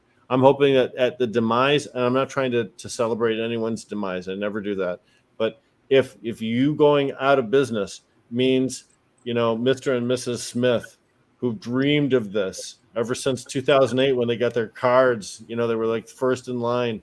Well, if those people get a shot at it, then hopefully that's a good outcome from a bad situation. The word I keep hearing is merger. I don't know how many times that word has come through my phone today, but these big guys, I keep hearing is the word merger. What are they going to try and morph themselves into and become now that they realize the grass may not have been completely as green as they had anticipated? No pun intended. Well, that's what I think we're seeing here. And of course, big guys eating other big guys is pretty much how a lot of other industries work. But here in Michigan, I think we're seeing that being too big is a detriment. It's not an advantage as it once was. In Florida, it's a limited license market. So when True Leaf has 152 dispensaries out of, like 400, they command the market and nobody else can come in. So they can price control and do the things that they want to do to maintain profitability. But in an unlimited license market, as we have here, there's no control over any of that. And poor Muskegon, I know that there's just a conglomerate of retail centers in Muskegon close together. And that makes it difficult for any of those individually to survive because all of them, to a certain degree, diminish the others around them. So it's going to be a year where some really good people aren't allowed to be in the industry anymore, and it's going to be sad. Yep. And, a lot of these businesses, like you mentioned, whether there's this kind of like pool of businesses that are closely intertwined together. I mean, at what point is your business model? I mean, it seems like the best deals, how much product can we give away? We need to draw customers into our business. So now it just completely changes everything where you're competing with going to the, racing to the bottom with everyone else. It doesn't make much sense. So in the middle of those market conditions we just described, and it's a very competitive and tough marketplace, the incentive to cheat has never been higher for a cannabis brand. So if you are using a testing company that routinely delivers you higher THC numbers than other testing companies do, and if you know that higher THC translates into greater marketability, which means more per item cost and greater number of sales, then that particular testing laboratory, thanks Rory, thanks for coming on, that particular testing laboratory enables people to have an unfair and possibly, inaccurate scientifically market advantage. You can't continuously put out numbers that are 2, 3, 4% higher than others and do it in a way that is the scientific standard. It just defies logic to believe that's true. If you're selling your shit at 50% or 45% or whatever, that's bullshit. Yeah. It's and it's lying. It's not accurate, and it's also just one component of many that the number itself doesn't necessarily translate to how high somebody gets or how good it is. And it's just one of these ways that over time people have just kind of attached those values to it, but there's really not a good reason for it. That's true. And remember, I've spent all those hours in some of these dispos. I have seen people say, I want to see all of the carts from Select and have them lay the carts out on the back so they could compare the THC quantities on each and every one of them in order to select the cart that they thought would be the best for them because it had the highest THC. Now, there's no terp information on the back, so the only metric that they're using to decide that is THC content. So it's a reality that people are making purchase decisions based on those. Even though it's a flawed way to do it, it certainly is prevalent in the industry. Here's the other thing, too. When I buy something like, let's just pick a strain name, Orange Daiquiri, and I open that up and it doesn't smell like orange, and then it doesn't taste like orange when I smoke it, then was orange just a marketing ploy? Because it didn't reflect the experience I had as a cannabis consumer. So that always drives me crazy. No response. It does drive me crazy because you've gotten away from the spirit of the plant. You've obviously been driven crazy somehow. Boof. There's a term for that, and boof is typically what we call stuff that is like that. Yep, and Tyler brings up a very valid point. Oftentimes, in order to make their microbial testing and in order to pass testing, cannabis cultivators will expose cannabis to ozone chambers or to X-rays in order to kill any microbials that might be growing on them. And oftentimes, they kill some of the terpenes, the flavors, the actual experience that you get with irradiated cannabis is not the same as you would with a non-irradiated cannabis. And sometimes when you open the package, you might be able to tell whether it is or isn't based on whether there's any good smell at all. Kill step. I believe that's the verbiage that they use, Rick. They talk about the kill step, but they don't talk about the fact you're killing a lot more than whatever mold or whatever other shit's growing on there. You're killing the spirit of the flower. And then Here's what I know. Mold pollen and things like that, they irritate your body based on the shape of the particular pollen itself. And even if it's dead, that shape can still be an irritant. So you're leaving a bunch of dead microbials on the plant, presuming that there were some in the first place. Yeah, what about mycotoxins too? Yeah, go ahead, Adam. Anton? I was going to say, we need to talk more about mycotoxins as well. Just because you're killing the mold, there's still nasty shit that's kind of left behind, right? So I think, again, we're using false context and trying to apply to a situation where it doesn't necessarily apply. And if we look at the issue of remediation, one of the things that we've said is that although we'd like the industry to stop doing it, in short of that, we'd like to have labels that were put on packages to let us know whether or not it has been irradiated or remediated in some way along its life cycle. Certainly, the metric tracking system that we have in place monitors every single stage of its life journey, so we would be able to find that out if it was noted in the system. And that's very similar to the other issues that we talk about with letting the public decide deli style and non-deli style, giving greater choices and more information to consumers. Anton and I meet with the director on a monthly basis as part of a consumer connection, and that's what we push for is consumer rights. And Jamie, I'm sorry, go ahead. So, no, I forgot what I was going to say. It was very, very deep though, and it would have solved a lot of problems. Blame the cannabis. I saw you too. You're bad. We worked hard on the remediation label. No, so I wanted to point out that so that people know in context that there's nothing that prohibits a company from going through a remediation process before getting cannabis tested for the first time, right? And then also and there's no obligation to report that. If cannabis gets into the system and it gets tested for the first time, it doesn't pass microbials, they get a chance to remediate it in some manner and test it again.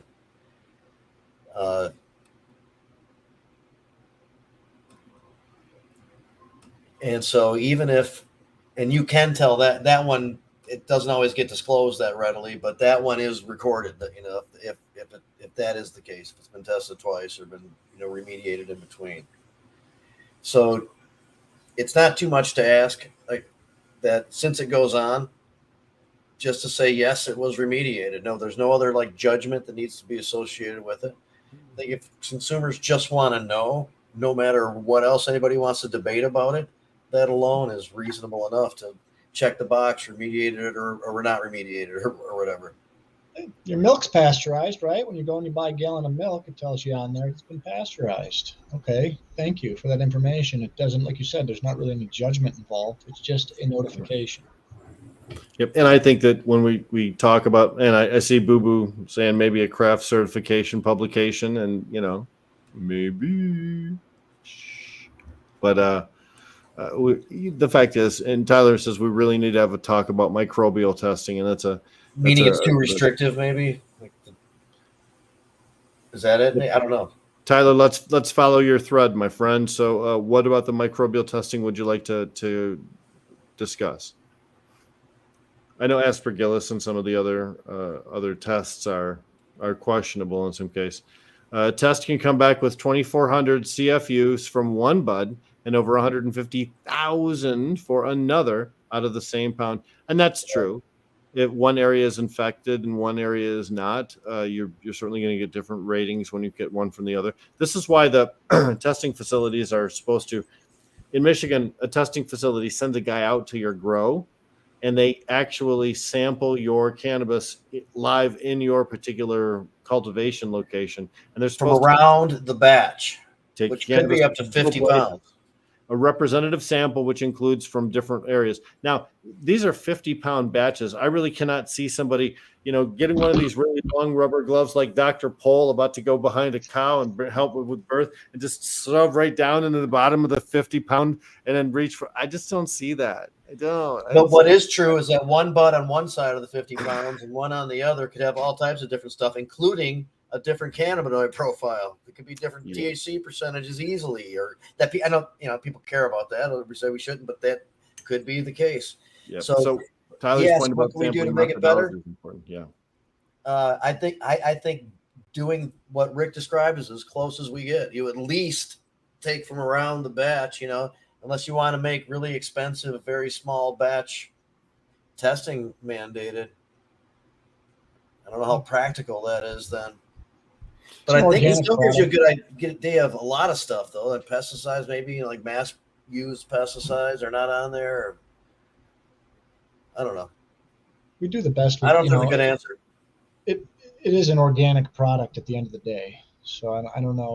Like Rick was saying, I guess get the best average that you can from a batch and go from there. I don't know if it'll ever be 100% homogeneous, but I guess you just do the best you can. I think that's fair, and let's face it, what's required is I think 0.5% of an entire batch, so that's a pretty good size sampling. Tyler's concern is cultivation facilities that don't control the storage of the product at the retail establishment. So with testing, it's true that that's just a certification of the cannabis's status at that particular moment. Now, if it takes, after the testing comes back, if it takes several months to go through packaging and get on the shelf, and then if it's not very popular, so it takes several more months on the shelf too, it's entirely possible that some of those supposedly dead microbials could revert back, especially if there's any humidity that remains inside the bag itself to reconstitute them. And there's degradation. Sometimes testing feels like they're lying to the consumer. Go ahead, Jamie. No, and there's degradation of stuff like that, that the actual composition of things can change depending on if it's in more light than not, or opened a lot and closed, and not proper humidity. A lot of things can change after the fact, after the testing and after it leaves the cultivation facility. The fact is, and that's true. That's one of the reasons that Viridis in their lawsuit claimed plausible deniability for any of the errors or the negative tests when Viridis Cannabis was under a recall. Some of their cannabis was randomly tested and was determined to have aspergillus and some other horrible things. And they said, we're not responsible for that because it was clean at the time that we tested it. It's possible it could have developed it afterwards, but we don't certify it for the entire time that it's in the package. We only certify it for the time that we took our sample. So it is possible, especially with long-term storage, that you could have a problem inside a bag and never even know it. But with Deli style, I'll just say this: with Deli style, it's pretty easy when it's in a glass jar for someone who's really paying attention to the cannabis to notice that there's something funky going on downstairs. Do you know what I mean? So, in this case, you're talking about the jar of cannabis. You could use it in that way, but I mean, that wasn't my thrust. But sure, okay. Tyler says, I feel the only thing we can be sure about is pesticides. Everything else is best guess. I think we've had people from labs on this show saying something similar to that. I agree with that statement too. Yeah. One of the things that we test for in Michigan is pesticides, and that's something that doesn't get worse over time. Either it has it or it doesn't have it. And if you test it clean from pesticides, then you're certain, if it tests clean, within a reasonable amount of error, that it's going to be there for the rest of life. The other thing about microbials, that is, those are live entities, and they can spring back to life even though they get beat down by some radiation. And if you don't irradiate long enough, do you have the same effect? Are you truly killing things, or are you not?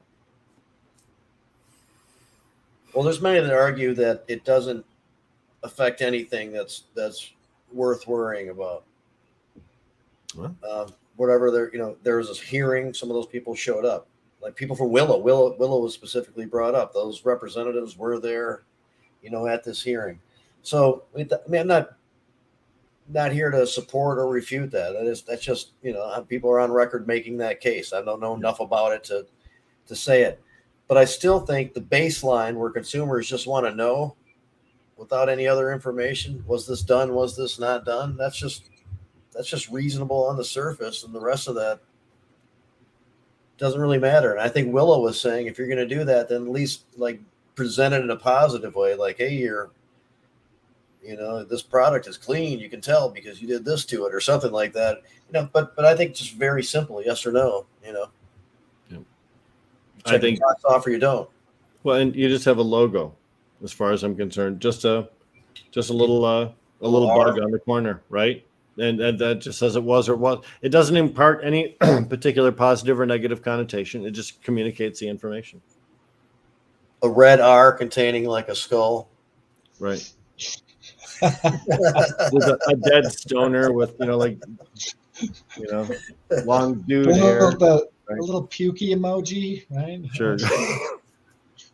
Yeah, no message communicated there. Boo Boo says smell and taste are reduced. Grow your own when possible. Certainly, that's always great. Some people are not so good. I saw a video on Facebook of a guy who sadly woke up and went down his basement to see that his grow tent had collapsed overnight and broken his plant at the stalk, and it was all it was incredibly tragic. Sometimes growing at home is tough, man. Very tough. Yeah, you got to know what you're doing. I think it took me years to get to the point where it's like, yeah, I'll smoke this stuff. It's not too bad, because the skill level that you need to actually produce and know what you're doing. Because even growing, until you've gotten the drying and the curing game down, I don't care if you're the best grower in the world, it's still going to be kind of nasty if it's not dried properly. So there's too many variables, and the only way to understand those variables is to have experience. So until you've actually done it multiple times and you know how to read the plant and you know what the plant's trying to tell you, there's just a lot that goes into it that I don't think people understand. And until you've gotten into it and you've screwed up more than a few times, then you'll start to learn. So home growing's it's a whole nother beat. Not as what they make it out to be. I think this is one of the reasons why people had some unrealistic expectations about launching businesses in Michigan. They expected first crop to be at maximum efficiency and to continue at that level ongoing, as if it was some type of a machine that you could just dial right in. But the fact of the matter is, oftentimes first, second, third crops are not very good, and they have lower yield because you're just dialing your system in, getting the water right, getting the lights correct. Remember that self-contained system thing they used to sell in the High Times magazine? Yeah. One plant, yeah, it's like one plant type of thing. Yeah. Yep. There's other variables, Rick, that I don't care if you have your room dialed in perfectly 100%. If you invited your buddy over and he had a spider mite tag along on his shoe, and now there's these variables that that can screw you over. That just, I mean, sometimes we don't have control over, even in the best of cases. In a home grow situation, I think a lot of the commercial facilities are pretty cool. You walk in there, it's like walking into a lab. But if you can grow at home successfully, you've actually, I mean, that's a pretty big accomplishment, given what it is in a home that isn't a sealed unit like you would get in some of these grows where they've spent millions of dollars. So I think there's even more of an art to it than a science. Some of these grows look like NASA. Don't you agree? They do. Yeah. That's why some people like the tents, maybe to keep the plants at like 4 up to like 4 or something, and an enclosed tent growing tent is very. I mean, if you can grow in a tent, I even give you more kudos, because it's just so hard to hook an air conditioner up to a tent and be able to control all your different variables in a tent is even tougher. I mean, if you have a room, like I have a room that I've converted, a small room, but that's my space and I can control that environment to the best of my ability. And I know pretty much what I can expect each time. But if tent, that's a whole, God forbid your little portable AC goes down and now your plants are fried, and that's months of work and money you spent on genetics. And there's a lot that goes into it. Incorrectly mix your nutrients and burn out your plants and destroy the roots. Anything can happen. Yeah. Hey, Tyler just posted up here that he's part of a caregiver group that just received their license on January 12th. Tyler, do you mind sharing with us the name of your corporation that's licensed? I know it's difficult to get licensed, especially if you've had a history in our industry, the way that Jamie and I have. So if you were Nutter butter is almost done. Looks sweet and sticky. Well, you can call. And here we go. Vivid Farms. Yes. Adam talked about Vivid Farms too. Adam Brook, who's not with us. He has some bionic surgery where they are inserting, I don't know, monster DNA into his spine, and he's going to be just this awesome guy now. He didn't smoke cannabis for like 3 or 4 days and burned one last night and got pretty high from it. Which that's all it takes is a couple 3 days, man. You reset and get really fucking high. Yeah, I haven't done that can't smoke. Can't smoke before surgery. That makes sense. Yeah, that was high. He did. He did actually. It was post surgery that he didn't until last night. I said the same thing. So was that in preparation or something? And he's like, not really. Smoked the night before and then just didn't until now. So we have Vivid Farms from Tyler. Tyler says Adam is awesome, which is just cool. Which is something that Tyler is saying.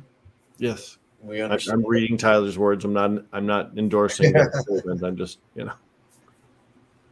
we love Adam. We hope he gets better soon and stop showing us pictures of his horrible surgery things, because it's frightening. I hope that helped him with pain, man. I mean, as obviously we're talking about his back, and he goes into really bad situations with that, as do people with back problems, and back pain sucks. Back pain does suck. I have a lot of neck issues too. Neck's another one that no matter what you do, it's once it's hurt, it's always going to be hurt. It's just a matter of controlling. It's a tough thing to live with. How much? It's better just to take those off. Mm-hmm. What? Yep. Just remove your back? Yep. Wow, your that'd be. Oh, your neck. It's neck. I would happily, if I can get a new neck, I would totally. I'd be down for that. Yeah, it's as you age too. I was reading an article the other day about how prevalent cannabis has become in the older generation, even like plus baby boomers, like in the elderly now, that may have always been opposed. That they're figuring out that relief can be found from something that isn't in a pill bottle. So it's kind of interesting how the whole thing is evolving from a medical standpoint. Oftentimes surveys will tell us that young people are the greatest consumers of cannabis. And I think generationally, that's always been true, that young people use it at a greater rate than older people did. I know a lot of people that say, I used to. Well, that just proves that. But I think the fastest growing demographic right now are old people. Yep, that's what I'm going to say. I think that's a trend that may have been true historically, but man, we're seeing. And that's who Tuna Rory was on here earlier and referenced him. Robert Bobby Plattsmore. Mm-hmm. He appealed to that Bobby crowd. Plattsmore. He has the Silver Tour, which is a bus load of senior citizens that travels place to place to talk to people about the wonders of cannabis, and it's fantastic. He also has a product line available through that True Leaf chain of dispensaries in Florida I mentioned earlier. Tyler mentions, can the medical market sustain the price drop? Medical market's already shrinking. Last month, the medical market shrank 17%, even though the rec market raised like 150 or like I don't know, 15 or 16%. So the med is slowly going away. I think the medical market probably is the most sustainable once it gets to the bottom, because there's always going to be the group of people that requires that. And they'll have their favorite, and they will be just as devoted to their dispensary as they have been to their private cannabis seller in the past. Once they find something that works for them, and they know that where they can get it on a consistent basis. It's one of the reasons why I don't want to see a lot of brands go out of business in Michigan, because there are patients out there that may depend on that particular medicine. After having searched through all the different brands on the shelf, they finally found one that works, and then those guys go belly up. And now they're back on the hunt, and that's just bad for patients. Well, the commercial system itself is just restrictive and prohibitive and expensive, more costly. I mean, it's come down, but it's also its participation has waned, and it's going to have to just fizzle out on its own or formally be combined. I've seen so many wonderful people working lately at these places. There's so many great faces and great human beings behind it, but in some communities it's just too competitive and it won't be sustainable. Be a different world next year. I think if this all shakes out, like you said, after the fall, the third and fourth quarter is going to be interesting to see what happens. And there are multi-state operators that are just waiting for a good buy, a good value in Michigan. Michigan's market's $2 billion and growing. I mean, we're in 2022, when we have final numbers, we will have surpassed. I think Oregon is the number 3 market in the United States of America, and because we have a greater population, they'll never overtake us again. So we're firmly entrenched right up at the top of the list. So we're a coveted market. And when you have a chain of 15 dispensaries that all of a sudden is going for a bargain basement price for somebody who has proper financing and can just cash us out right now, that's going to sound pretty damn attractive to somebody who's struggling to make ends meet.